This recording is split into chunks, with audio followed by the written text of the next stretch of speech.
علیکم جمیعا ورحمۃ اللہ وبرکاتہ۔ آج میں سورہ بقرہ کی آیا نمبر 163 اور 164 کی تلاوت کا شرف حاصل کرنا چاہتا ہوں توحید کے سلسلے میں اور اللہ کی خلقت کے سلسلے میں۔ اعوذ باللہ من الشیطان اللعین الرجیم، بسم اللہ الرحمن الرحیم۔ وَإِلَٰهُكُمْ إِلَٰهٌ وَاحِدٌ لَا إِلَٰهَ إِلَّا هُوَ الرَّحْمَٰنُ الرَّحِيمُ۔ إِنَّ فِي خَلْقِ السَّمَاوَاتِ وَالْأَرْضِ وَاخْتِلَافِ اللَّيْلِ وَالنَّهَارِ وَالْفُلْكِ الَّتِي تَجْرِي فِي الْبَحْرِ بِمَا يَنفَعُ النَّاسَ وَمَا أَنزَلَ اللَّهُ مِنَ السَّمَاءِ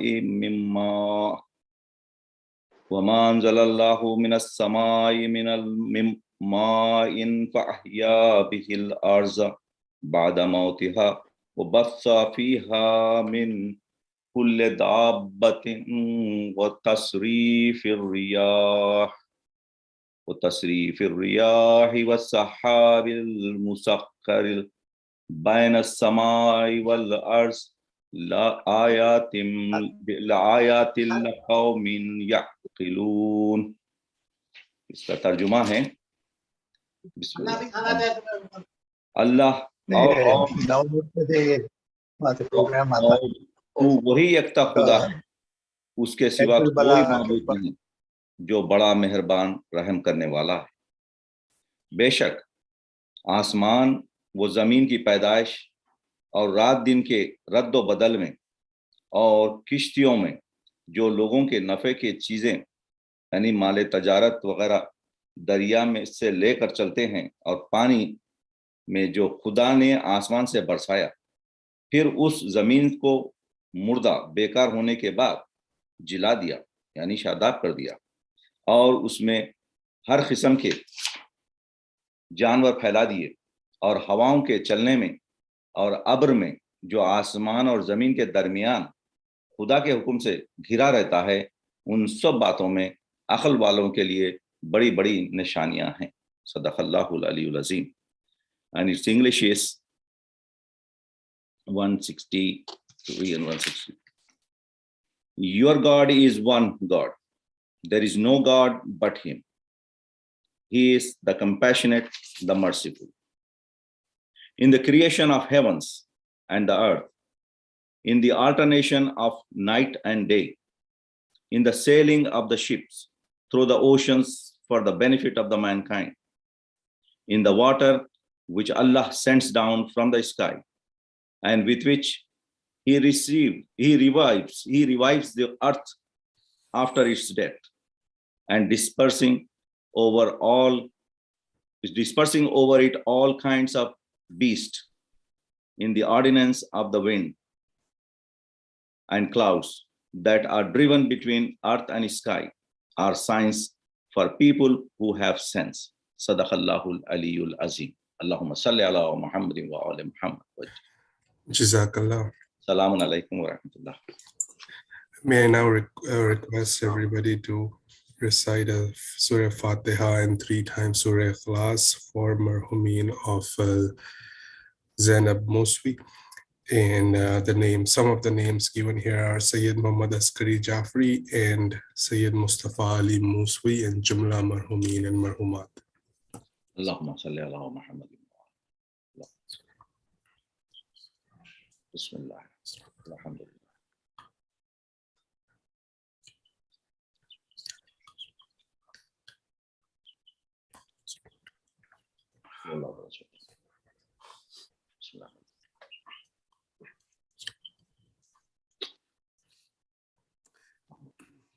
May I now request Maulana Dr. Shaeba Rizvi to begin his speech.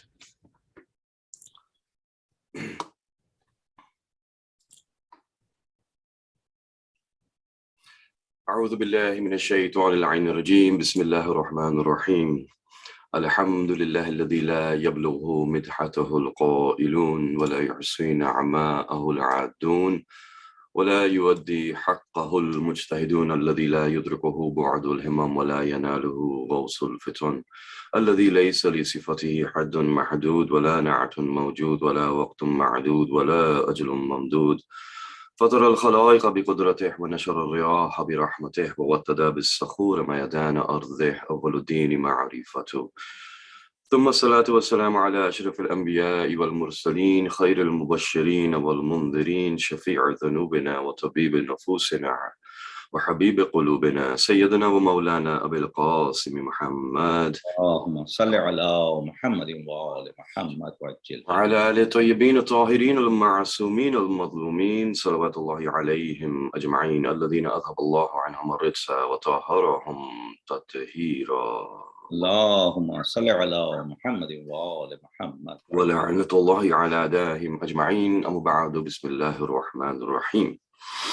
Dearest Mu'mineen, Mu'minat, listeners, viewers, elders, youngers, peers, Assalamu alaikum wa rahmatullahi wa barakatuh. Alaikum assalam wa rahmatullah. As we look at the beautiful verse recited by dearest Qamar Abdi Sahab, we see that it was a verse about understanding the signs of Allah, creation and its signs, and to have the intellect to be able to deduct from those signs the presence of an omniscient being is one of the great blessings, and that is hidayah of Allah. And I think that looking at the sermons of Amirul Mu'mineen, it would cause one to also realize the signs of Allah. Among the ayat of Allah is definitely the Masumeen, and among the ayat al-uzma, the Masumeen, and among the ayat of Allah are also the words they have said. And when we look at knowledge, we see that people who possess it are able to discuss in a comprehensive, summarized way a lot of complex things. And when when it is presented and they talk about that complexity in a simple way, we realize this person is a person of understanding. And someone like Amirul Mu'mineen salatu wassalamu alayhi, who is explaining creation of the universe, explaining all of how matter came into being, how time and space came to be, how the earth came to solidify, and how water and earth battled with each other, and how we see the angels were made, and then the prophets were made, and they were sent. And the entire process that Amirul Mu'mineen is summarizing into one speech. This is a lifetime of knowledge that is summarized. And that's the beauty of these sermons. Any one of these sermons that Amirul Mu'mineen has given would be enough for someone to understand. But it is simply a matter of paying attention to it. So it is a great wealth that we have. And that is why I salute those who realize the importance of this of the collection we call Nahjul Balagha, and realize why it's important to study it our entire life. And every time we look at it, we gain a greater understanding of it.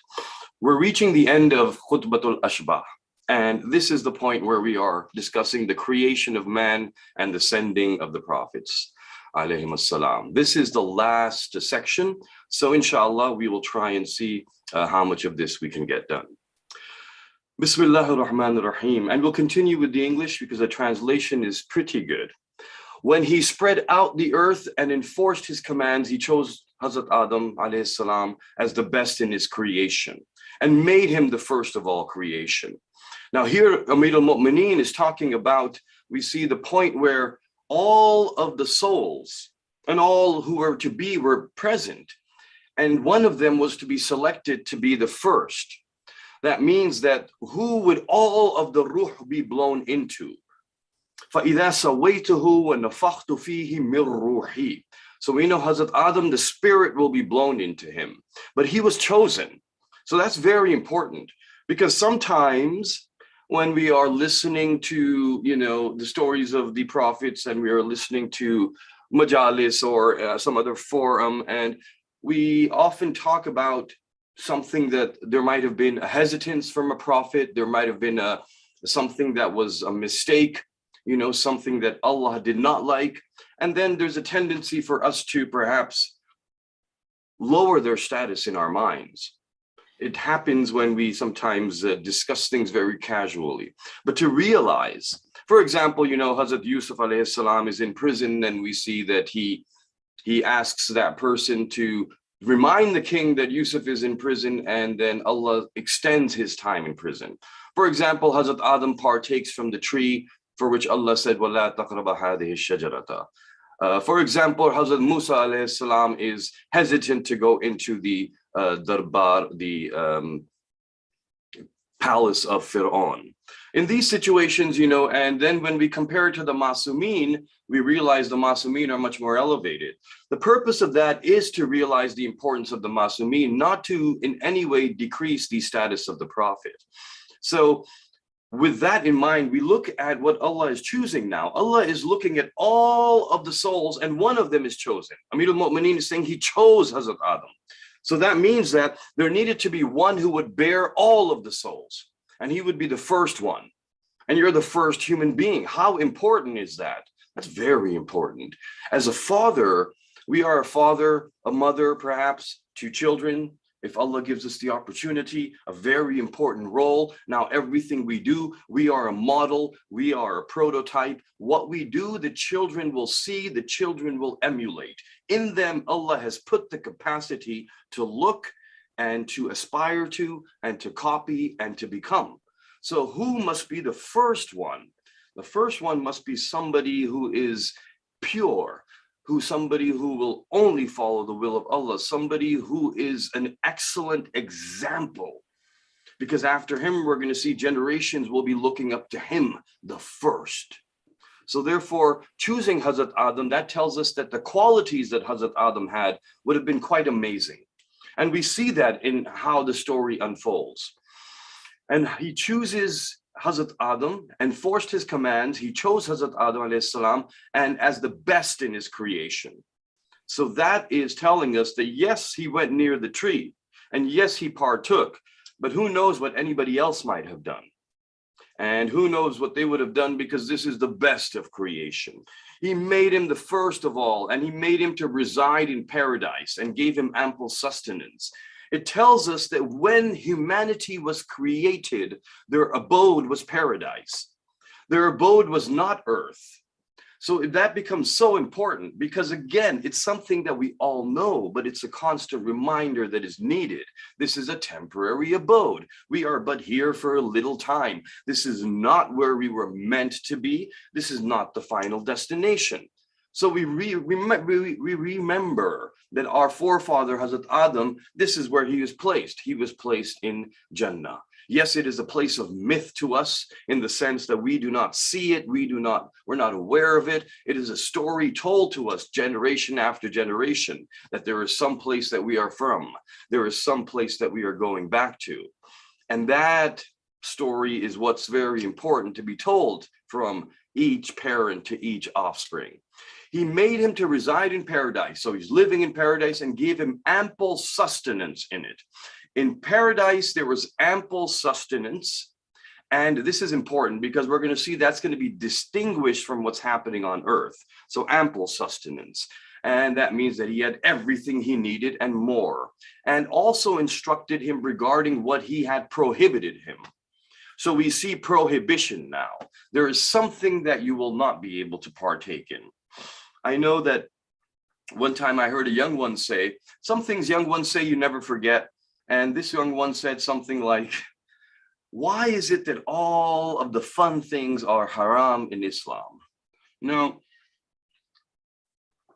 I mean, and it's a common thing. It's a common thing that is said or thought, right? That, oh, I can't do this. Oh, I can't do that. Oh, no.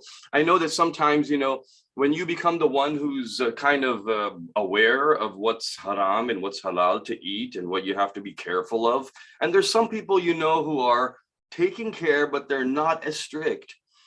So what happens is you become the bearer of bad news. You become like Malakul Maut, like they see you in the kitchen and you say, oh, you're eating that. Did you know that this contains this and that has that and that is from there? And then they say, oh, no, now we can't eat this either. You ruined it for us. Chalo ye bhi gaya. Knock one more thing off the list. So, that attitude, that idea that everything fun is haram. Well, in a way, it makes sense, because not everything, but perhaps a lot of things that will be called fun. Now, fun, basically, what we're saying now as fun, we need to define that, because it would seem that fun over here is breaking the laws and the commandments of Allah. So when we do that, because we consider that to be enjoyable, and that fun and joy that we're talking about is the temptation. So really, it's why is it that many temptations are haram? This is the question, not why is it that everything fun is haram? Because what you're calling fun, according to Islam, is a temptation to be avoided.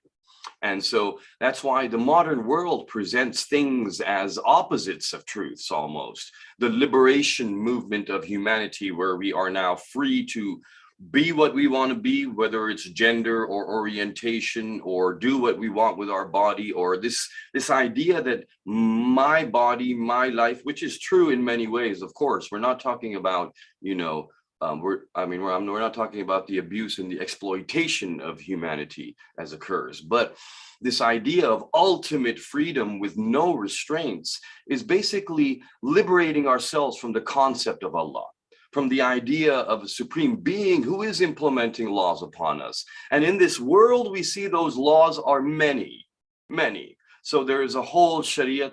There is going to be people who will study Shariat and who will be able to explain the laws, and you have to follow them. So it's not overwhelming. It's not like human-made laws. If you look at human-made laws, it's libraries and libraries of court rulings. But, it comes in the form of a tazi. It comes in the form of maybe a bookshelf full of laws. But at that time in heaven, what do we see? We see really there's just one thing. That's amazing to me. It's amazing that, you live in a city and there's so many laws you have to obey. And here you go into there and you're told, okay, do what you want. Just don't go near that one tree. Like that sort of existence, where the idea that, okay, we can do anything we want, but we just don't go near this one tree. So why is there one tree that has been selected for us? And there's many important reasons for that. The tree was selected. I think, first of all, it's important to have at least some prohibition, because the testing needs to be there. So the testing is such that if you are told don't go near this, now not going near this is the test. And there's only one thing that you don't have to go near. In this world, in this life, we have to protect ourselves constantly. We don't go near this, we don't go near that, we don't go near that. So what is that one prohibition in Jannah that is there? And that one prohibition tells us how important it is. It tells us that there's one thing that even in Jannah, with ample sustenance and total freedom, there's still one thing that we should not be doing, and only one. And the importance of that tree is huge then. We need to understand what is the importance of that tree that we are not supposed to go near, while we can do everything else. And we see that explanation in our tafsir. We see that explanation in, for example, in Kitab al-Sulaym ibn al-Qais al-Hilali, which is one of our very, very old, one of our first collections of ahadith. And this is something that I think many will agree with. I don't think it's a disputed point, and that is Amir al-Mu'mineen salatu wassalamu alayhi, Allahumma salli ala Muhammadin wa ala Muhammad, said it is the tree of the honor of the Ahlul Bayt. It is the tree of the azmat of the Ahlul Bayt. Now, it might have been a wheat tree that some narrations say it was gandum. So one time Amir al-Mu'mineen said, Hazrat Adam was told, don't eat gandum, and he did, and I did not, in explaining the differences amongst the prophets. So in that statement, it's gandum, fair enough. Some people point to it being apple. I think especially Christianity likes to consider it an apple tree. So more important than the type of fruit was the significance of that. So what we see is Allah subhanahu wa ta'ala is telling us, you were made for heaven and you will reside in heaven, and that is your abode. Every creature has been made for a certain type of abode. However, do not think that you can come equal to the honor of the Ahlul Bayt. That means that there is a status of some beings in that heaven that you need to realize. And Allah considers it so important to realize that He has said that this is the one thing you will not do. Everything else is fine. So that one thing, now what we see is everything on earth now, all the constitution, The foundation of it is the original prohibition. So it's not that Allah doesn't want us to have fun, as we say, oh, everything fun is haram. So that's perspective. That's perspective where we consider everything fun to be haram, because our perspective of this is that it's fun. And the reason our perspective is like that is because our iman is at a certain level. And the complexity of iman is such that iman is not present or absent. It's not someone has iman or does not have iman. It is that iman, when it enters, and we have iman. So we may not have iman, but if we have iman, there will be levels. And in those levels, what will happen is there will be a change in perspective. A change in perspective is something that is very hard to explain in words. It is experienced. And change in perspective can be understood at that moment when we look at our life and we are astounded, we laugh, we are shocked. We don't believe that we thought like that. So I look at myself today, I look at myself yesterday, and I say, I can't believe I was thinking like that. Like that, how, why did I think like that? Why did I do that? When we consider ourselves as incredibly, if I may use the word, some word to demean our intellect, whether it's we were really dumb, for example, something like that, where I can't believe it. That is a change in perspective. It is revolutionary. It is evolutionary. It is a rising of our iman and is causing us to look at the world differently. The same situation is before us now. Now we do it differently. The same stimulus occurs, we react differently. Now somebody says something, we would have been angry before, now we are smiling. Something happens to us, would have upset us before, now we are completely calm. This change, this is a rising of iman. So the rise of iman should cause a change in perspective. A change in perspective should cause us to look back at the previous version of me and say, I don't believe it. Wow, how was I thinking that? That is something that should occur at some point in our life. When it occurs, we look back and we're astounded. But what if we decide that it doesn't have to occur once? It can occur many times in our life. And these irtiqas, these evolutions, these changes in perspective, this is where our iman is becoming stronger and stronger. This is the iron going through the flame to come out as a sharp blade. Is it possible, when the Imam said that no day should be the same as the previous day, that is possible for us to evolve every single day and change our perspective? Now that would be the ultimate existence. Is there enough room in the levels of iman for me to evolve every day and still not reach the top level? Absolutely. It's an infinite process. So therefore, when we're looking at prohibition, we're saying, don't go near this. Now, that was the azmat of Ahlul Bayt. Now, everything that is happening now in our Sharia is all for that one law. That means that all of our ahkam din, all of our haram halal, is so that when we are obeying these laws, we will come out as a being that is able to obey the original law, the one and only law of Allah. So we pray salah, we are doing taskiyah nafs, we are and that's why haram and halal food becomes so important. Because when we are putting within us haram, we are making the vessel contaminated. Now the content will be contaminated. As simple as that.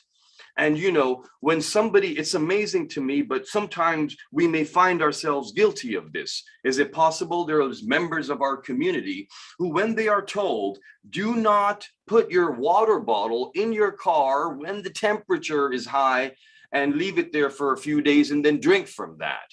And I see many people immediately obey it. They immediately say, well, yes, okay, why should I not do that?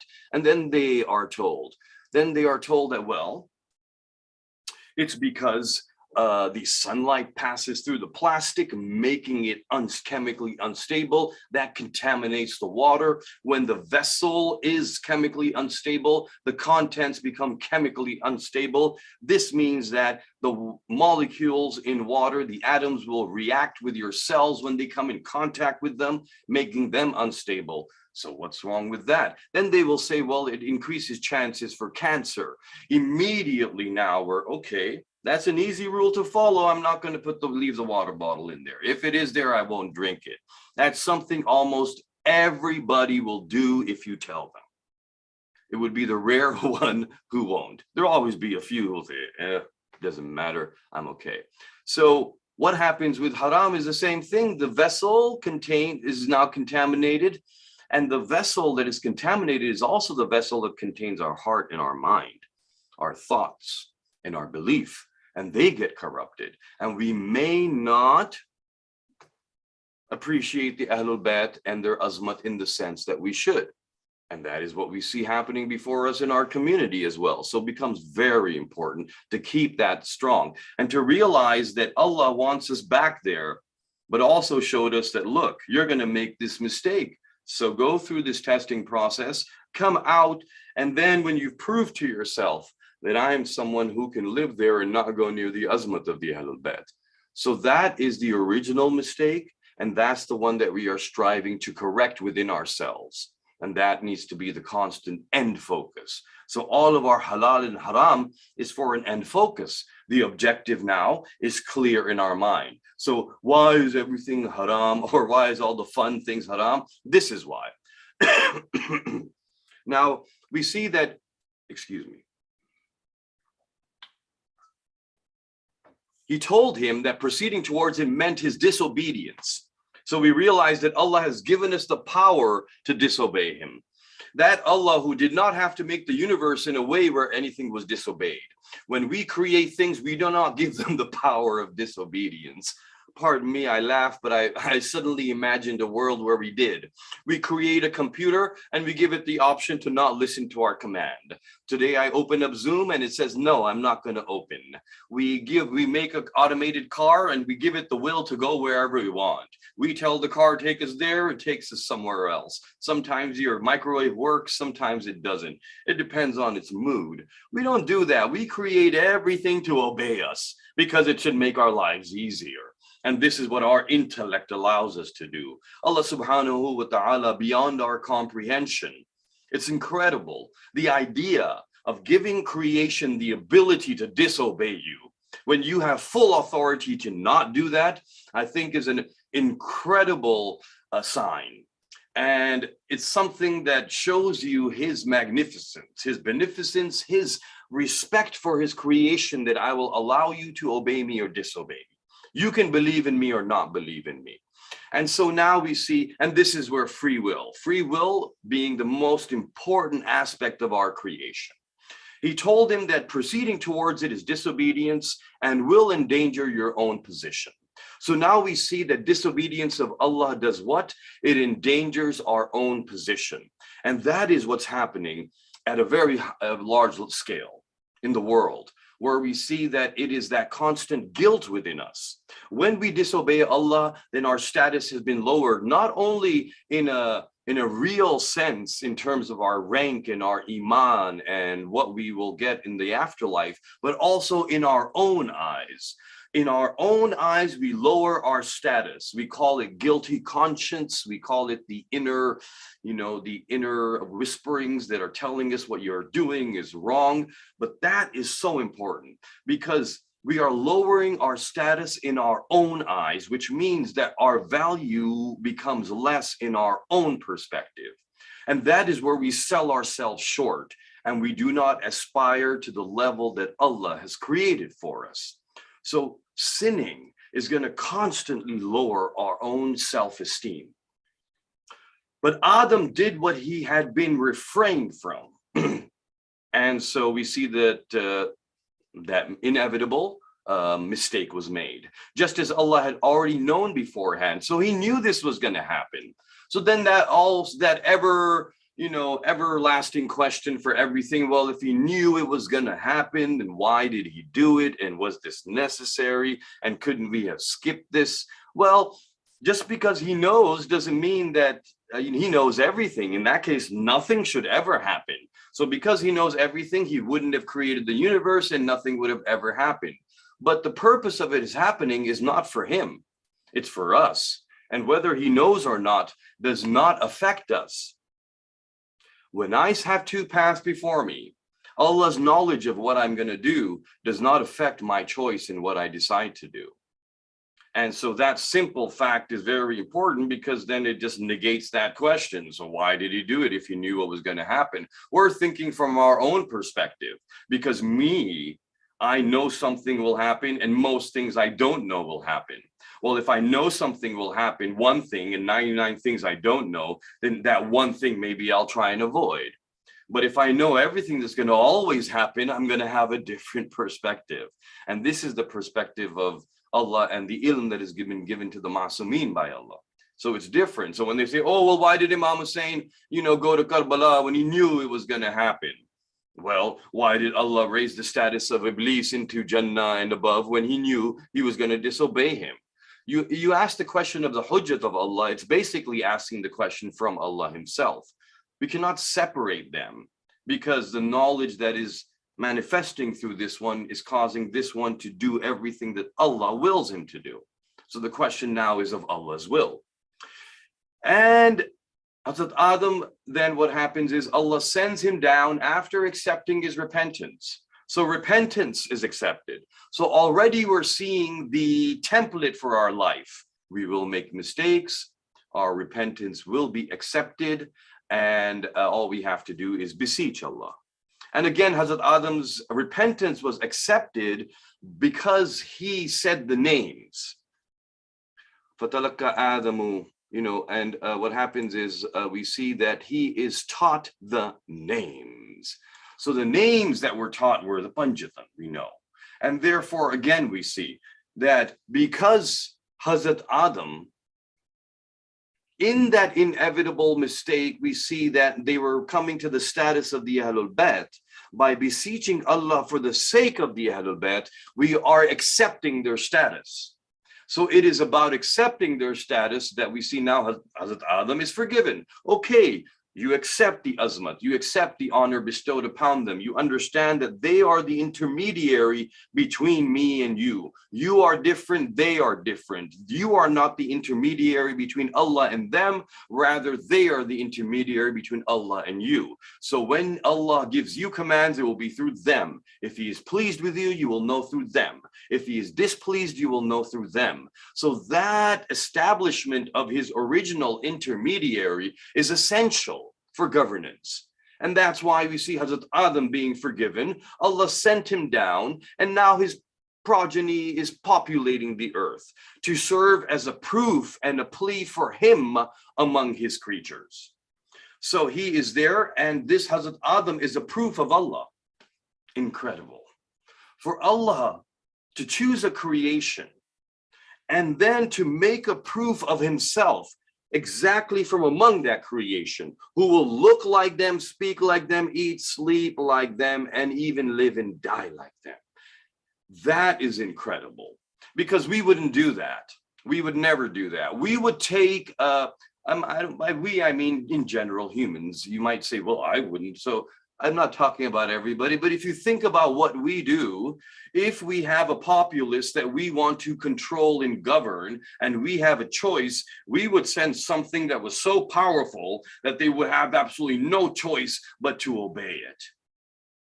We would send a being that looked so different that everyone would be terrified, or send a being that looked so different that everyone would be awed by their magnificence and say, this is clearly a superior being. And we have to obey them. But instead, what we see is that a humble one comes who is growing up on a farm of sheep, with sheep, being a sheep herder, a carpenter, someone who's making clay pots and selling them. This is how we see someone growing up. And then they suddenly claim that I am a prophet and I am from Allah. And they are not in any way enforcing you. All they are doing is just reminding you again and again. the humility that Allah has chosen through which to send his message is mind-boggling to me. It is the most humblest way of doing something. And in that, again, is ample opportunity to disobey him, and ample opportunity also to listen and say, yes, I remember this. So moving right on, we see that even when he made Hazrat Adam die, this means that it is Allah who makes us die. There should be a consolation in that. It is but a temporary place where we go. He decides when we go in, he decides when we come back. Wa ilayhi turja'un. He did not leave them without one who would serve among them as a proof and plea for his Godhead, and serve as the link between them and his knowledge. So we see the hujjat of Allah again, Amir al-Mu'mineen stressing upon it so much. But he provided to them, and even then the people did not understand. The one who was speaking this was the hujjat of Allah at that time, who is explaining the hujjah, and we should be understanding that then this one needs to be obeyed. But the majority did not obey him. He provided them as proofs through his chosen messengers and bearing of the trust of his message. Age after age, till the process came down to end with our Prophet Muhammad sallallahu alayhi wa alihi wa sallam, and his pleas and warnings reached finality. So the idea of finality is incredible, because now everything is complete. The one who is coming to make sure everything is complete must be the best, because this one now is going to make sure anything that was remaining is told. Any shortcomings that were there now will be, if they have to be, explained, they will be explained. And now the final chapter, after which nothing more is needed. That is incredible. To have a messenger and say, this is it.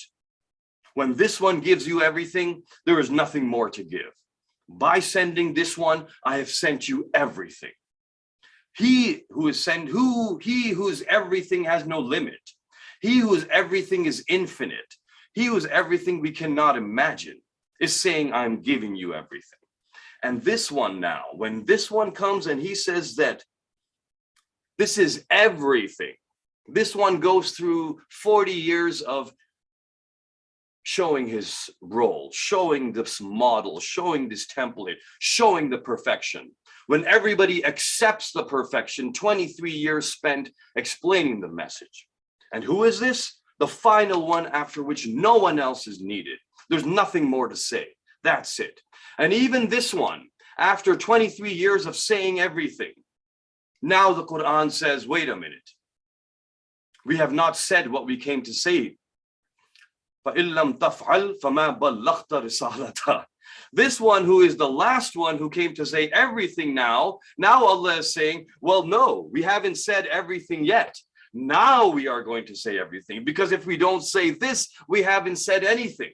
All of the rest of it now was mute and void, null and void, unless we say this one thing. That shows us that, again, like the original prohibition in heaven, لا تقرب هذه الشجرة.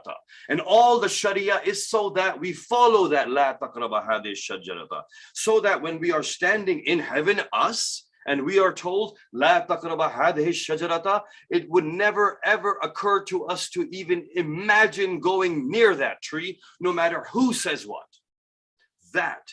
So in the same way, the 124,000 prophets, the 23 or 63 years of the life of the Holy Prophet sallallahu alaihi wasallam was all so that this could be said. Man kuntu mawla fahada aliyun mawla. The presenting of Amir al-Mu'mineen as the wali, as the imam, as the leader of the populace, as the leaders in heaven. Now this has been presented. And that tells you that this is linked to the azmat of the Ahlul Bayt that was presented. La taqraba hadhihi shajarata. So your entire now, and that tells you that this message is everything. Everything else leads up to this message. This is everything. So if we are leading up properly, we will get this message. If we did not understand the first chapters, we will not understand the last one. We do not complete the course. So therefore, we don't get a degree. So therefore, we're standing in Jannah and we are asked before we enter, where is your vilayah? Where is your belief in the vilayah? Oh, I don't have that, but I have everything else.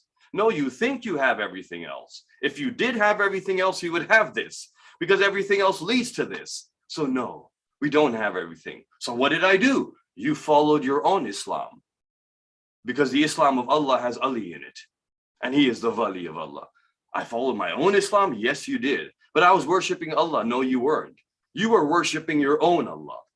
But no, I worshipped Allah. No, you didn't worship the Allah that sent the Prophet, who was your Mawla.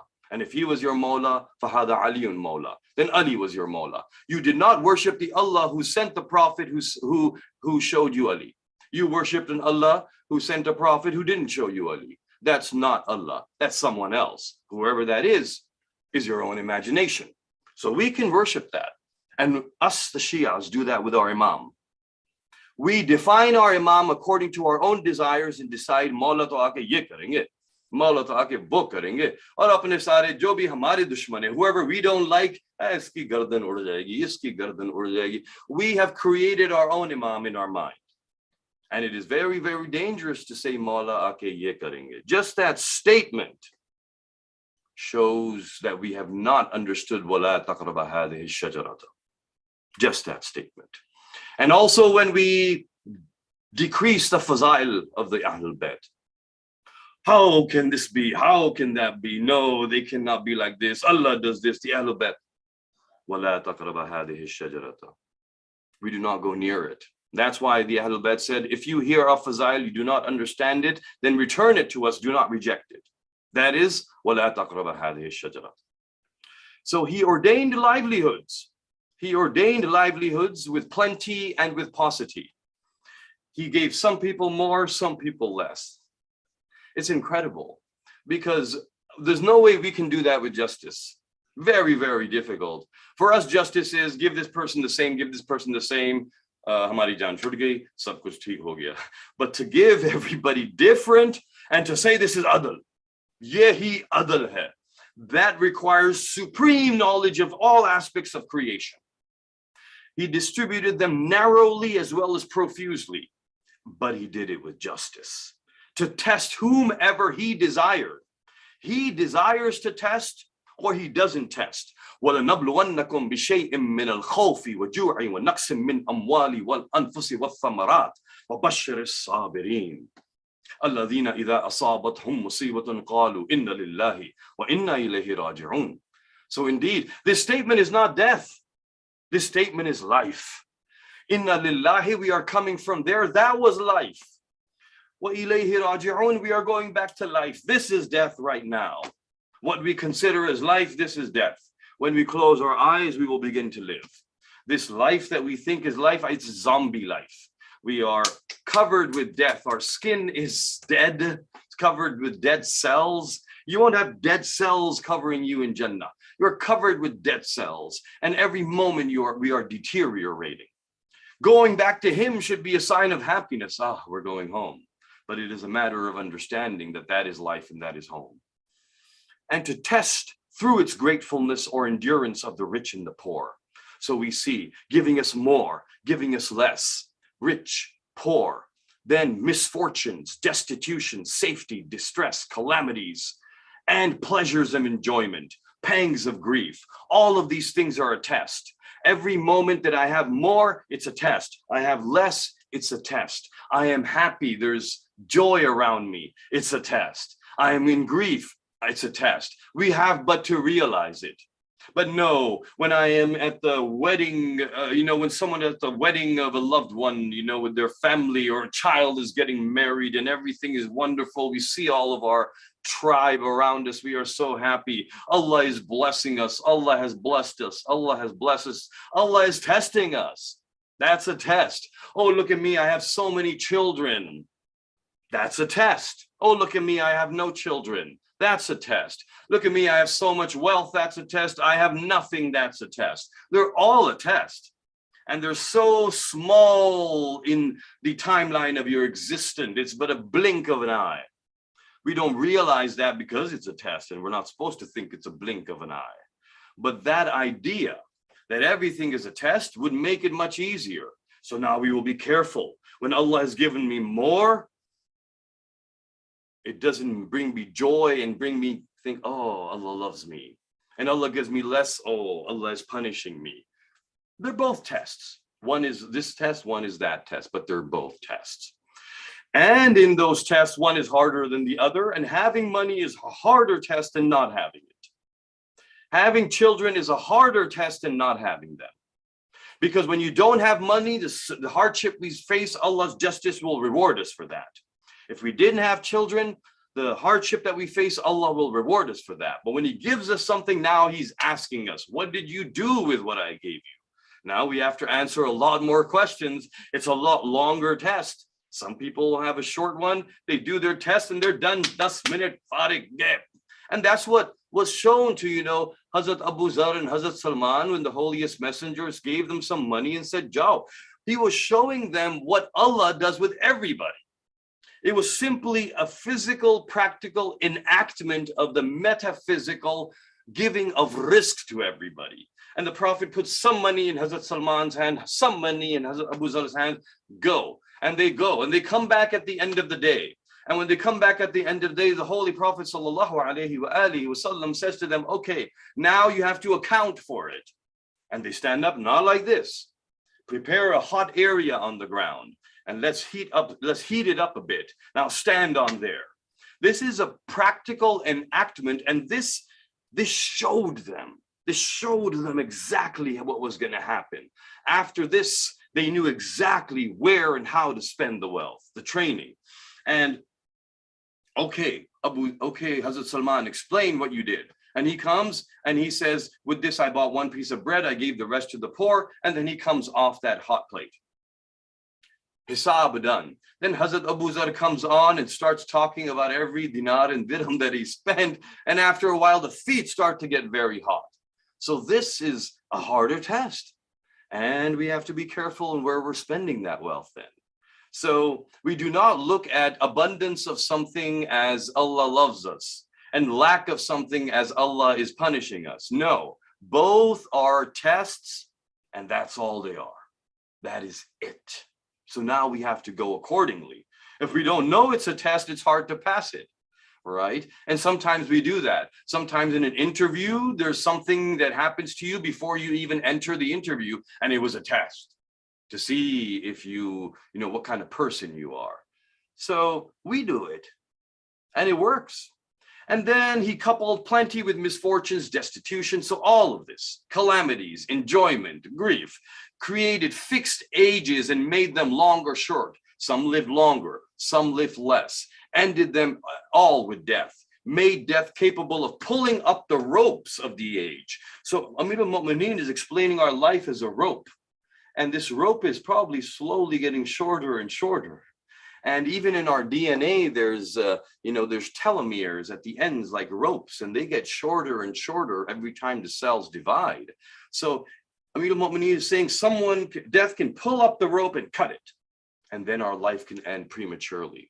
So there is an age set for us, but yes, it's possible that life might be ended prematurely by oneself or by someone else, by suicide, by murder.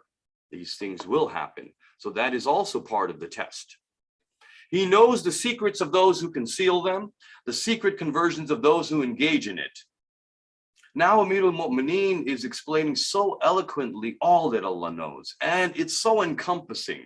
And his examples that are given are one after the other, and we see that it goes from strange details to a broad perspective. He knows the secrets of those who conceal them, the secret conversations of whispering at night, inner feelings of those who indulge in guesses. शक करते हैं शायद ये हो शायद ये ना हो, the established certainties, the furtive glances of the eyes, even everywhere we look, the inner contents of our heart, the depths of the unknown. He also knows what can be heard only by the bending holes of the ears, these little bending holes that collect sound waves. The summer resorts, where do ants live in the summer? Where do insects go in the winter? The cries of the wailing woman and the sounds of steps in the darkness of the night. In a way, everyone knows that there's always someone with us. We're not alone.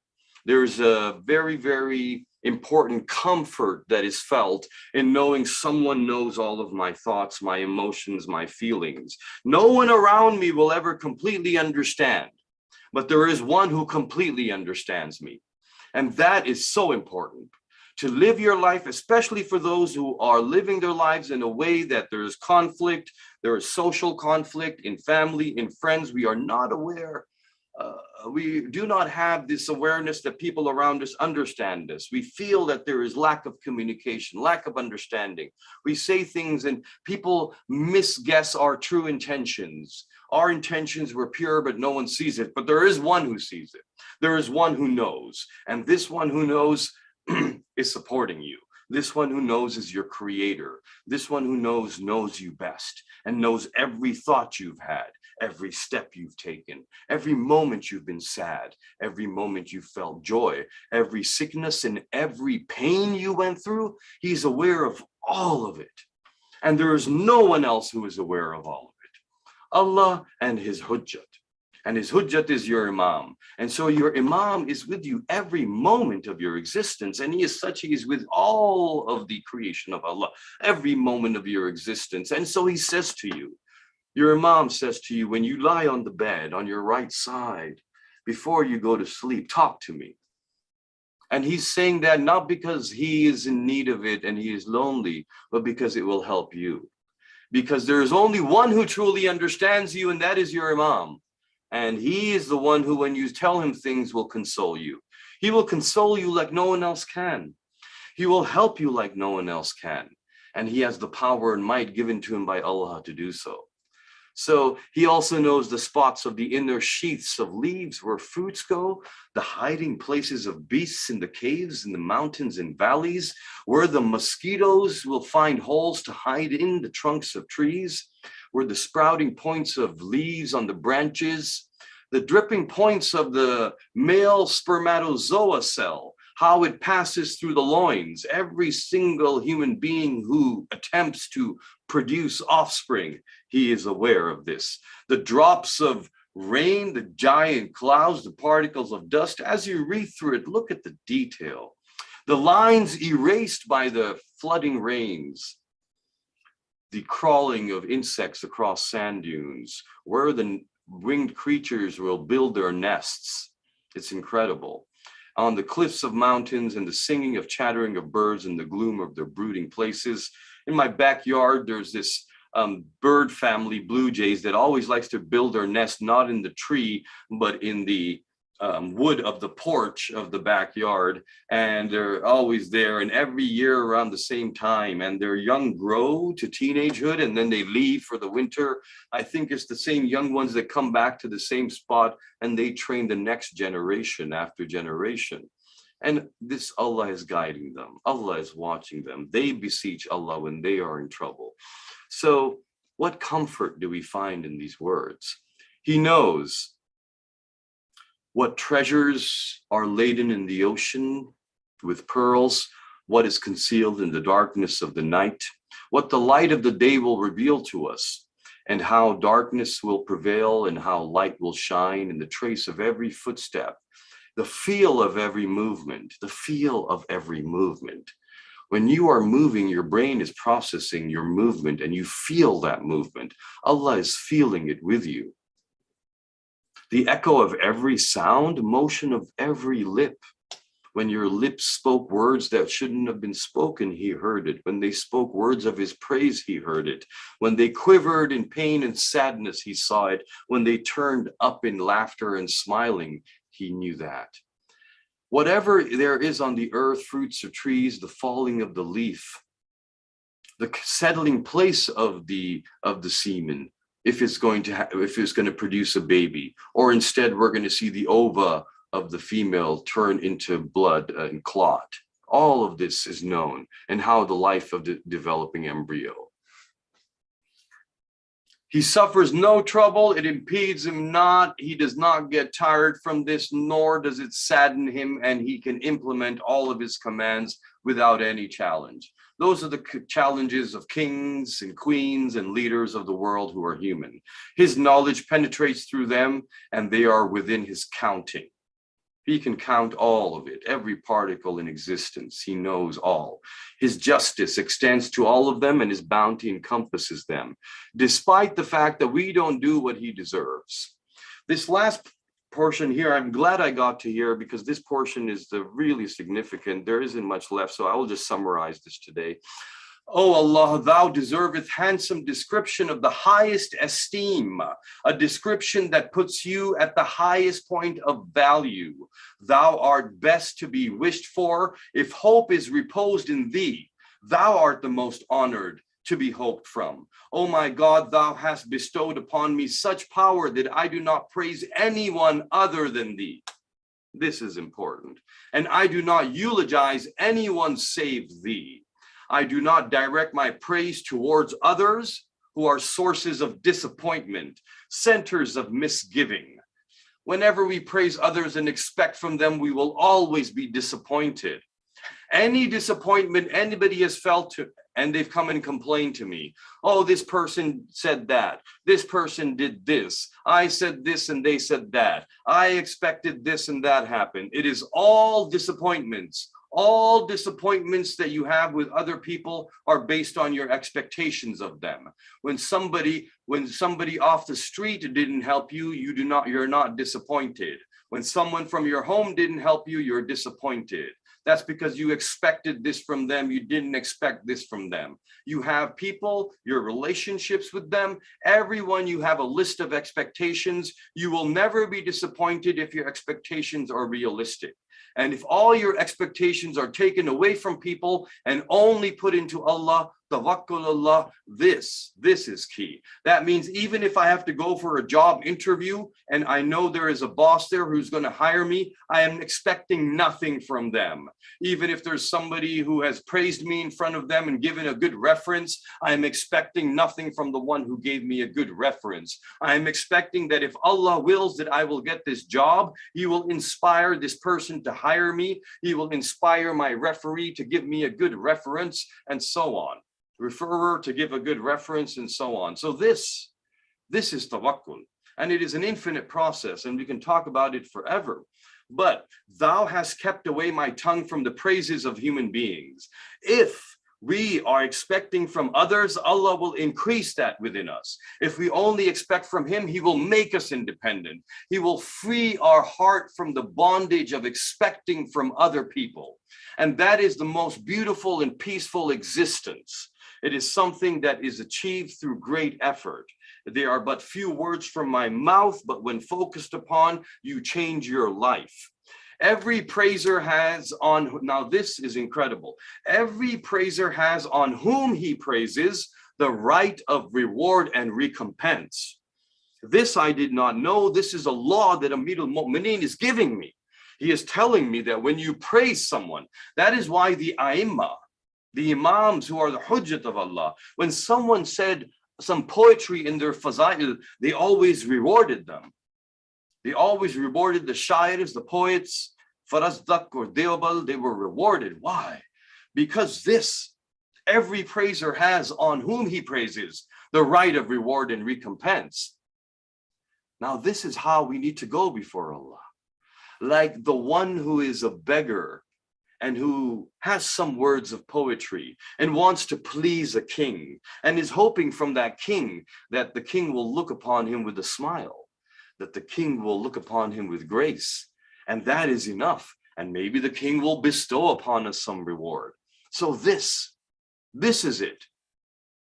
Now I shudder because now my legs are trembling as I am thinking that I should have been, when I was on the prayer mat of the Salah, been as a beggar before a king. But was I? Was I when I was reading the tasbih and I was just going, and then I think, what if I really was a poor beggar in a real palace before a king, and I went up to him and I'd written poetry? Now, how hard would it be to praise that king? I would have to be wearing a good getup so the king would pay attention to me, worthy of his palace. I would have had to bribe the guards so I could get into this palace. I would have spent months or years trying to get to the king's palace. I would have spent time outside the palace, increasing my renown, reciting poetry, becoming famous, so the king comes to know that I exist, or I would die without him ever even knowing that I was born. And then I would finally, after spending a lifetime, get a moment before the king, just a few seconds. In those few seconds, I have to say the praise that will change my life. And then what I do is I just say, and mumble out a bunch of words as quick as I can. Dua. I was in the Imam Barga. I'm so bad. I torture people. Dua ko mail mein 45 minute laga deta hu. When I come, people are like, oh, kisi tez padhne wale ko le aate. Because what they want is, and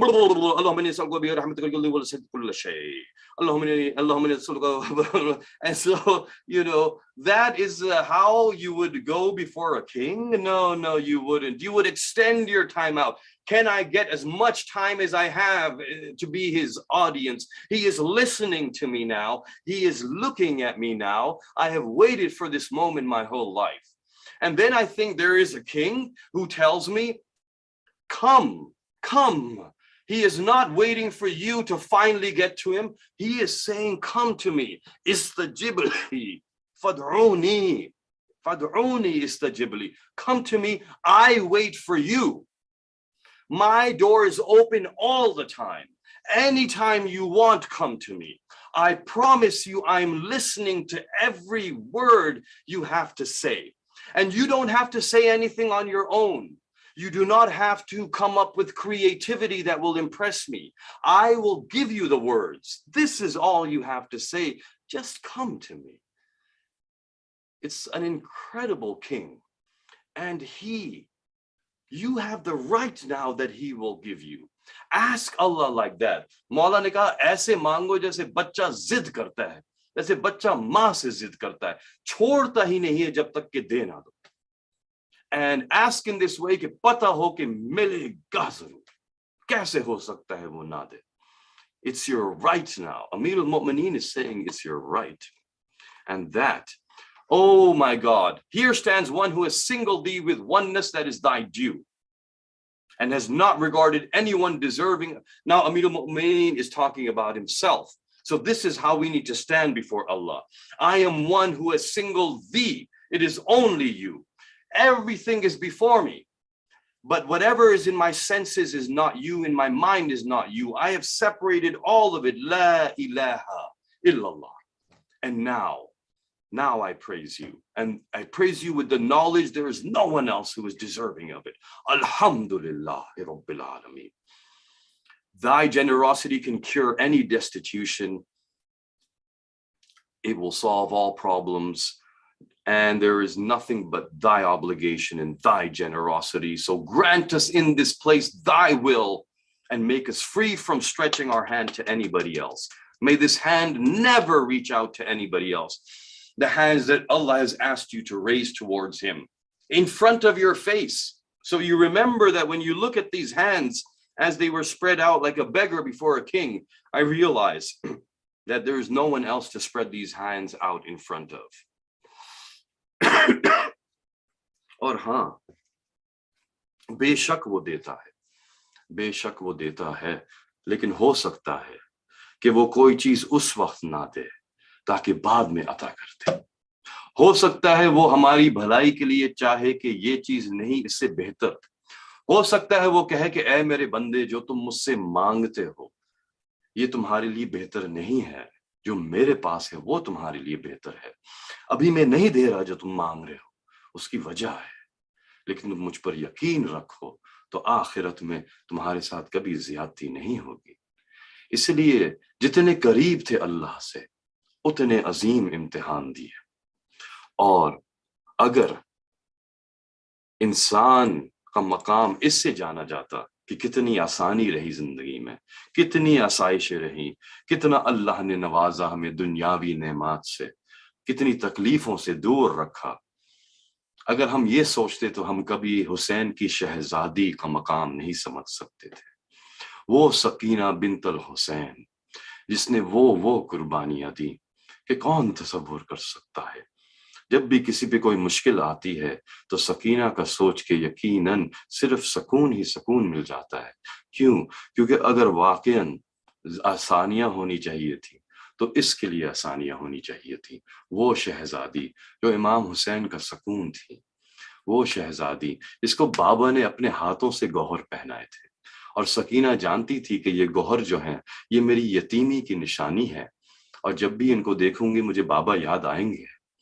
لیکن سکینہ نے کیا دیکھا کہ جب خیمے پہ آگ لگنے والی تھی تو اس سے پہلے کوئی داخل ہوا، اور جب داخل ہوا تو اس نے کیا دیکھا کہ ایک ننھی سی بچی اس دشت بلا پہ، اس ریت پر، اس ریگستان میں تیمم کر رہی تھی۔ اس نے پوچھا، پوچھنے والے نے مختار کے دربار میں اس کا اقرار کیا، اور شمر نے پوچھا تم کیا کر رہی ہو؟ کہتا ہے مختار میں سمجھ گیا تھا یہ حسین کی بیٹی ہے، حسین کا خیمہ تھا، اور جس طرح سے مسلح بچھا کے تیمم کر رہی تھی، میں نے کہا کسی چھوٹی سی بچی کو یہ پتہ ہو ناممکن ہے حسین کی بیٹی ہوگی۔ میں نے کہا کیا کر رہی ہو؟ کہا کہ میں دعا مانگوں گی اللہ سے۔ کیا دعا مانگو گی؟ کہا دعا مانگوں گی کہ میرے بابا واپس آ جائے۔ سکینہ نے بھی دعا مانگی تھی اللہ سے۔ وہ سکینہ کی منزلت اللہ کے لیے کیا ہے؟ سکینہ یہ قربت کون سی ہے اللہ کے لیے میں نہیں جانتا، لیکن ہاں جو غم ہمیں ہے وہ ایک قطرہ ہے اس غم کے مقابلے میں جو حسین کو ہے اور جو اللہ کو ہے۔ اور پھر سکینہ نے کہا بابا کے لیے دعا کر رہی ہوں۔ شمر نے کہا کہ مجھے کچھ نہ ملا، ہاں کچھ چمکتے ہوئے گوہر نظر آئے، میں نے کہا یہ گوہر مجھے دے دو۔ بچی نے اپنے ہاتھ کانوں کے پاس لا کے تھوڑی دیر رکھے، پھر نیچے کر لیے۔ میں نے کہا کہ تم کیوں نہیں دے رہی؟ ملعون شمر نے کہا تم کیوں نہیں دیتی؟ سکینہ نے پھر اپنے ہاتھ لے جا کے تھوڑی دیر وہاں رکھے، پھر نیچے کر لیے۔ اس کے بعد اس ملعون نے کوڑا نکالا۔ جب کوڑا زمین پہ مارا، یہ وہ سکینہ ہے جس نے سوائے حسین و زینب ام رباب کے میٹھے لہجے کے علاوہ کچھ نہ سنا، جس نے علی اکبر و قاسم و چچا عباس کے پیار کے علاوہ کچھ نہ محسوس کیا۔ کوڑا تو دور کی بات، تماچا تصور بھی نہیں تھا۔ ارے سکینہ نے کسی کو تماچا کھاتے ہوئے نہ دیکھا تھا، لیکن جب یہ کوڑا سنا تو سکینہ لرز گئی۔ اس ملعون نے کہا تم دیتی ہو یا نہیں؟ تو بس سکینہ نے اتنا ہی کہا کہ مجھے گوہر اتارنے نہیں آتے، یہ میرے بابا نے مجھے پہنائے تھے، یا تو میرے بابا یہ میری ماں اتارتی ہے گوہر۔ فَسَيَعْلَمُ الَّذِينَ ظَلَمُوا أَيَّ مُنقَلَبٍ يَنقَلِبُونَ أَلَا لَعْنَةُ اللَّهِ عَلَى الْقَوْمِ الظَّالِمِينَ۔ آپ سے گزارش ہے بانیان مجلس کے مرحومین کے لیے جو نام لیے گئے تھے شروع میں، ان سب کے لیے سورہ فاتحہ۔ بسم اللہ الحمد الرحمن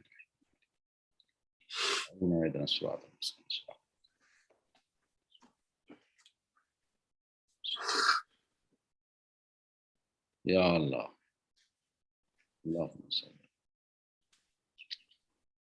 صلی یا اللہ۔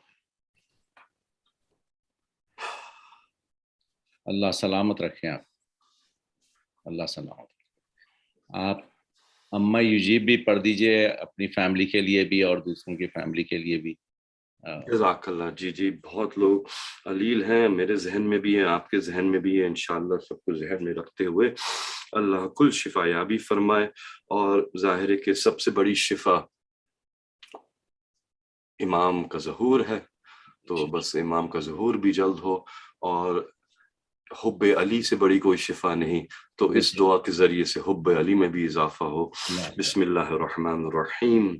امن یجیب المضطر اذا دعاء ویکشف السوء، امن یجیب المضطر اذا دعاء ویکشف السوء، امن یجیب المضطر اذا دعاء ویکشف السوء، امن یجیب المضطر اذا دعاء ویکشف السوء، امن یجیب المضطر اذا دعاء ویکشف السوء، یا ارحم الراحمین، بحق فاطمہ وابیہا وبعلیہا وبنیہا وبحق سکینہ، اللہم صلی علی محمد۔ بے شک بے شک، اللہم صلی علی محمد وآل محمد وعجل Jazakallah will open the floor for any questions, comments, feedback.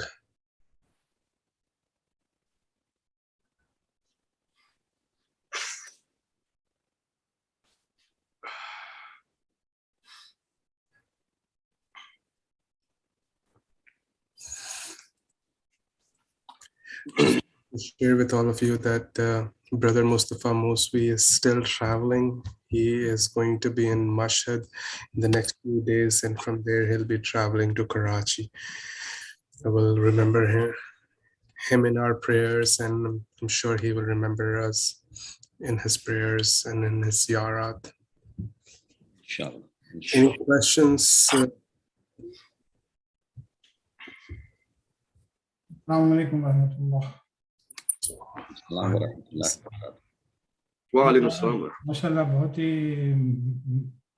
آپ کا جو ہے نا کرامت بیان اور اتنی چیزیں آپ نے بیان کی کہ انسان حیرت میں مبتلا ہے کہ کس کے متعلق انسان سوچے. آپ نے جو مومن اور مومن کی علامتیں جو بتائی کہ جب تک انسان کے دل میں ایمان آ جاتا ہے یا کل ایمان پہ ایمان جب آئے گا تو اس کا کمپلائنس جو ہے وہ شرعی اعمال اور شرعی احکام کی شکل میں ہوگا. یہ جب تک ولایت میں انسان مخلص ہو جائے اور اس کا ایمان جو ہے واقعی اس کی دل کی گہرائی تک پہنچتا ہے تو اس کا لامحالہ نتیجہ یہ ہے کہ اس کا ٹوٹل کمپلائنس ہوگا وہ شرعی احکام سے. کیونکہ یہ دعا یہ قرآن کی آیت بھی ہے, اس کو ہم دعا کمونی پڑھتے ہیں کہ افمن کان مؤمنا کمن کان فاسقا لا یستوون. تو اس میں تھوڑی سی روشنی ڈال دیں آگے جان کہ یہ فاسق کون ہے, مومن کون ہے. یہاں پہ قرآن نے بھی اس کا تکرار کیا ہے اور مولانا بھی دعا کمل نے بھی کہا کہ یہ فاسق اور مومن جو ہے وہ برابر نہیں ہو سکتے ہیں. تو جب ایمان جب آ جاتا ہے تو یقیناً ایمان کی مومن جو ہے امتحان کے منزل سے گزرے گا, احکام کے منزل سے گزرے گا, اوامر و نواہی کے منزل سے گزرے گا. اب کہیں پہ ہم سے لغزش ہوتی ہے تو آیا یہ واقعی ہمارا ایمان محروم ہو جاتے ہیں یا ہم مومن سے فاسق بن جاتے ہیں؟ تھوڑی سی روشنی ڈال دیں, مہربانی. سبحان اللہ قبلہ, آپ تو خود ماشاءاللہ آپ کی جو روشنی ڈالے وہ کہتے ہیں اس میں ہی اتنی روشنی ہوتی ہے کہ پھر ظلمات تو دور ہو جاتے ہیں. اور واقعاً بے شک مومن اور فاسق برابر نہیں ہے. کتنی اہم آیت ہے, کتنی تسلی ہے اس میں. اور دعائے کمیل میں بھی اسی آیت کو دہرایا گیا اس لیے تاکہ دعا پڑھتے ہوئے ہم یہ اقرار کریں کہ ہم تو اے اللہ ہم تیرے توحید کا اقرار کرنے والے ہیں, ہم ان کی طرح نہیں ہیں جو فاسق ہیں. اور ایمان کو جب ہم دیکھتے ہیں when we look at ایمان, ایک چیز یہ نظر آتی ہے کہ جب کوئی ہمارے درمیان ہو, موجود ہو, ہمارے سامنے ہو تو ہمارا رویہ اور ہوتا ہے, جب وہ نہ ہو تو ہمارا رویہ اور ہوتا ہے. اور یہ دنیا میں ہوتا ہے, والدین سامنے ہو, بہن بھائی سامنے ہو, دوست احباب سامنے ہو, جو بھی سامنے ہوتا ہے اس حساب سے ہمارا رویہ رہتا ہے. ایز اے ہیومن بینگ ہم دن میں ہمارا بیہیویئر جو ہے وہ کراؤڈ کے حساب سے ہوتا ہے. لیکن ایک ہستی جو ہر وقت ہوتی ہے وہ اللہ کی ذات ہے, یعنی کہ وہ ذات جو ہے ہر وقت موجود ہے. ایمان کے لیولز میں آئی تھنک کہ یہ بہت اہم ہے کہ ہم یہ دیکھیں کہ ہم کتنا اللہ کو حاضر و ناظر جانتے ہیں. اور میرا خیال ہے کہ شاید ہم اس کو جو ہے ایمان کے درجات کو ہم اس فارمولا میں دیکھ سکتے ہیں کہ within 24 hours ہمارے لیے اللہ کتنا حاضر و ناظر ہے. یعنی کہ اللہ ناظر و حاضر ہے صرف جب ہم مسجد میں ہیں تو 24 hours میں زیادہ ٹائم ہم مسجد میں نہیں ہیں. کیا اللہ حاضر و ناظر ہے کہ جب میں لوگوں کے سامنے بیٹھ کے کچھ بیان کر رہا ہوں تو اللہ حاضر و ناظر ہے میرے لیے, اور جہاں ممبر سے اترے وہاں اللہ حاضر و ناظر نہیں رہا؟ کتنا percentage of my time I can calculate it mathematically and get an idea of my darja of iman. In 24 hours, how many minutes and seconds was I cognizant of him? Now ہوتا کیا ہے کہ شروع میں ہمیں اس کے لیے effort کرنی پڑتی ہے, تو ہم جو یاد دلاتے رہتے ہیں اللہ ہے یاد کرو. ابھی تم اکیلے ہو لیکن تنہا مت سمجھو اپنے آپ کو, گناہ سامنے ہے لیکن یاد رکھو کوئی ہے جو تمہارے ساتھ ہے. تو اپنے آپ کو یاد دلاتے رہتے ہیں. لیکن ایمان کی ایک سٹیج آتی ہے کہ جب نظر آ رہا ہوتا ہے, اور وہ سٹیج ایسی ہے کہ آپ کو پھر یاد دلانے کی ضرورت نہیں ہوتی. یہ ایسے ہے کہ آپ کہیں اللہ ہے تو آپ کہیں گے بالکل ہے, کیوں ہے؟ کیونکہ میں یہ یہاں پہ ہے، یہاں پہ اللہ کی فزیکل پریزنس نہیں ہے. لیکن نوجوانوں کو اپیل کروں گا کہ تم اپنی زندگی ایسے گزارو جیسے تم کبھی اکیلے نہیں ہو، تمہارے امام تمہارے ساتھ کھڑے، امام تمہارے ساتھ ہیں، اور وہ ان کو ایسے دیکھو جیسے کہ نظر آ رہے ہیں. اب کسی کو ریمائنڈر کی ضرورت نہیں ہے. تو جب ہر وقت مجھے امام نظر آ رہے ہیں، یہ حاضر و ناظر ہے، اب میرا بیہیویئر کیسے ہوگا؟ اب چینج نہیں ہوگا. اب چاہے والدین کے سامنے ہوں تو امام سامنے ہے تو ان کے سامنے وہ جیسے میں بیہیو کروں گا، والدین ہو نہ ہو، میرا بیہیویئر کا سٹینڈرڈ ہائی ہی رہے گا. اب چاہے دوستوں کے ساتھ ہوں، چاہے امام بارگاہ میں ہوں، چاہے باہر ہوں. وہ کہتے ہیں کہ ارے یہ بات ذرا امام بارگاہ میں نہیں کر سکتا، ابھی ذرا باہر چل کے کرتے ہیں، مطلب کہ ابھی ذرا اپنی زبان کو خوب نجس کرنا ہے، لیکن یہاں پہ نہیں کر سکتے. تو یہ تو مومنین سے میں اکثر سنتا ہوں، یہ ایک بہت ہی کامن سی چیز ہے. امام وہاں بھی ہیں، وہاں بھی ہیں. تو ظاہر ہے کہ جب ہم فل حاضر ناظر جاننے لگ جاتے ہیں، لیکن جب پرسنٹیج جب ہے ہی نہیں، جب ہم کبھی حاضر اور ناظر نہیں جانتے، تو ہم مستقل گناہوں میں ہی رہتے ہیں، اور ہم اس طرح سے گناہ کرتے ہیں جیسے کوئی دیکھنے والا ہی نہیں ہے. ہم بھول جاتے ہیں وَلَا يُمْكِنُ الْفِرَارُ مِنْ حُكُومَتِكَ. اور یہ فسق جو ہے، یہ بار بار گناہ کا اقرار، ایک کے بعد ایک، دوبارہ کبھی پشیمان نہ ہونا. کیونکہ وہ پشیمانے ہوتی ہی جب ہے. گناہ کر رہے تھے تو حاضر اور ناظر نہیں جان رہے تھے اللہ کو، ہمارے شعور میں نہیں تھا، ہم تھوڑی دیر کے لیے بھول گئے تھے یا اگنور کر رہے تھے. اب گناہ ہو گیا، لذت ختم ہو گئی، اب احساس ہوا، اب کہا کہ ہاں اللہ تو ہے، توبہ کر لی. لیکن جب ہمیں یہ پشیمان نہ ہو تو کیا ہوتا ہے؟ فسق ہوتا ہے. گناہ کرنے کے بعد یہ ہوتا ہے کہ بھائی بڑا مزہ آیا، اب اگلے گناہ کی پلاننگ ہوتی ہے. اس میں ہم ٹین ایجنگ میں جو گناہ کرتے ہیں، 40s 50s میں جا کے فل فرعون بن چکے ہوتے ہیں. ہم نے اپنے ویلتھ اور پاور کے ذریعے سے ایک ایسا اسٹیبلش کر لیا ہوتا ہے پیلس، جس کے اندر ہم گناہوں کا اڈا، اب ہم جو مرضی کریں گے. اب ہم گناہ ایسے نہیں کریں گے کہ بس چھپکے سے والدین سے چھپکے کوئی گناہ، اب ہم دوسرے ممالک فلائی کر کے جائیں گے، ارے وہاں پہ 2 ہفتے ہم گناہ کریں گے. تو وہ جو ہے فسق، یہ اس کی طرف لے کے جاتا ہے. اس کی علامت ہے، علامت اس کی ہے، اور علامت اس کی قرآن میں آئی، کیونکہ ہر چیز کی علامت اللہ نے دی ہے. جو چیزیں ہم اندر چھپی ہوئی ہیں، ایمان کا درجہ بڑا چھپا ہوا ہے اندر، لیکن نظر کیسے آئے گا؟ اور اس لیے آپ دیکھیے فبدل الذین ظلموا 259 سورہ بقرہ، فبدل الذین ظلموا قولا غیر الذی قیل لهم فانزلنا علی الذین ظلموا رجزا من السماء بما كانوا یفسقون. کہ یہ فسق کرتے تھے. آخر میں کیا کہا؟ کیونکہ یہ فسق کرتے تھے. اب فسق کی ایک فزیکل مینیفیسٹیشن آ رہی ہے، یہ افیکٹ ہے اس کا. اندر کیا ہے؟ فسق ہے، اس کا اظہار کیسے ہوگا؟ فبدل الذین ظلموا قولا غیر الذی. یہ ایک عجیب بات ہے، کیونکہ ہر چیز میں ایک ہی در پہ لے آتا ہوں. کہیں گے لوگ یہ بہت ہی سنگولر مائنڈیڈ ہے، شاید بڑے obsessed ہیں، یہ ایک ہی چیز سوچتے ہیں، اس کے علاوہ کچھ نہیں سوچتے. لیکن توحید نے ایک ہی کو ہر چیز کا مرکز بنا دیا، تو میں کیا کروں؟ تو کہا کہ فبدل الذین ظلموا، بدل دیا ظالموں نے قول کو غیر سے، الذی قیل لهم، اس کے مقابلے میں جو ہم نے پیش کیا تھا.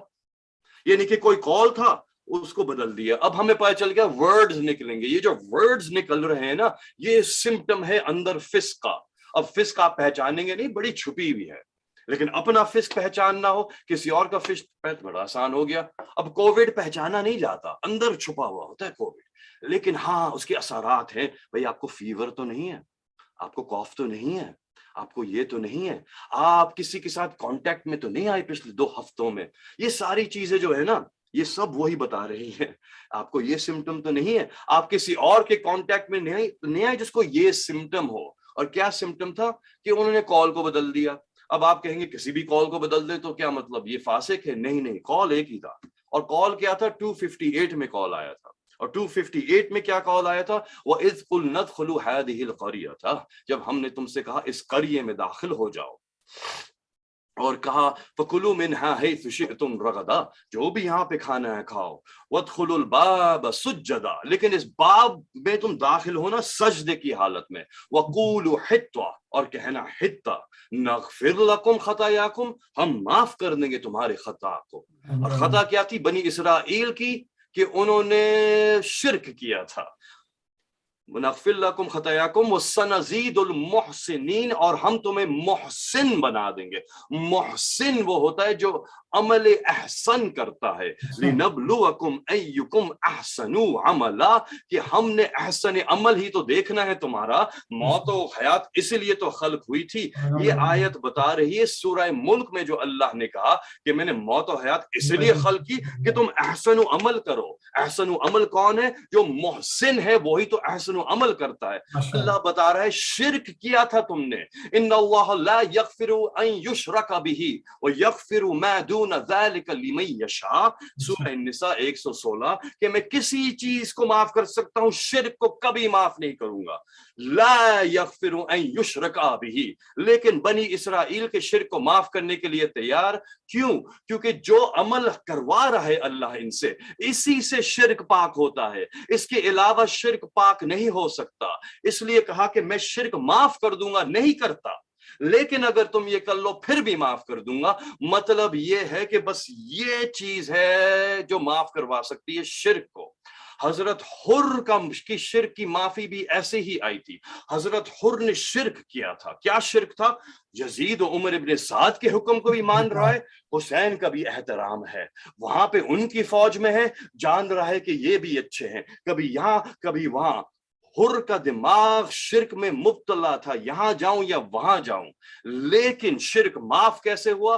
جیسے بنی اسرائیل کے لیے کہا تھا. یہ آیت حضرت حر کی تفسیر ہے کہ کہاں علیہ اللعنہ سے علیہ السلام ہو گئے، کہ کہاں جہنم سے جنت میں، کہ اب ہمارے لیے واجب ہو گیا کہ ہم حضرت حر کہہ کے ہر شب جمعہ پہ سلام کریں ان کو. کیوں؟ فَسَنَزِيدُ الْمُحْسِنِينَ، اللہ نے کہا میں محسنین میں شمار کر دوں گا. مشرک ہو مشرک، لیکن میں محسن بنا دوں گا. کیوں؟ کیونکہ تمہیں سجدہ کرنا ہے اور اس باپ پہ کہنا ہے حتہ. سجدہ کرنا ہے، باپ پہ کہنا ہے حتہ. کہا اے علی، نبی خدا نے کہا صلی اللہ علیہ وآلہ وسلم، اے میرے بھائی علی، آپ کی مثال میری امت کے لیے بالکل ویسے ہی ہے جیسے باب حتہ کی مثال بنی اسرائیل کے لیے. بنی اسرائیل کا شرک معاف کب ہونا تھا؟